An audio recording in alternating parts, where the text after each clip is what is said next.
الجنرال اللي كان كيضحك مع الملك بدا كيظهر بحال شي راجل كيخبي واحد السر اللي كبير. كان كيمشي بزاف القاعده الجويه في قنيطره وكيجلس ساعات طويله مع محمد أمقران ومع الطيارين، وحتى الضباط بداو كيهضروا علاش أوفقير مهتم بزاف بالطيران الحربي.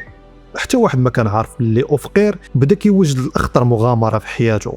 أوفقير ما كانش باغي يدير غير انقلاب عادي، كان باغي يجمع كل شيء. الخطه كانت مرعبه في البساطه ديالها: اسقاط طائره ملكيه في الجو. 16 غشت 1972 الملك الحسن الثاني كان راجع من فرنسا في طائره بوينغ الملكيه. داخل الطائره كان الجو عادي، الوزراء والمرافقين والطاقم الطائره. وفجاه طائره الاف 5 كتقرب من طائره الملك. في الاول الطاقم ظن انه جايين غير يراقبوا الطائره حتى تهبط، ولكن في الثواني القرطاس بدا كينزل بحال الشتا. طائرة الاف 5 بدات تضرب مباشرة طائرة الملك. الرصاص دخل الطائرة. في القاعدة الجوية بقنيطرة الطيارين اللي شاركوا في العملية كانوا كيتوصلوا بالأوامر من القيادة، والاسم اللي كان كيتكرر بينهم هو الجنرال أوفقير. أوفقير كان هو العقل المدبر. الخطة كانت واضحة: اسقاط طائرة في السماء. وصلت الفوضى.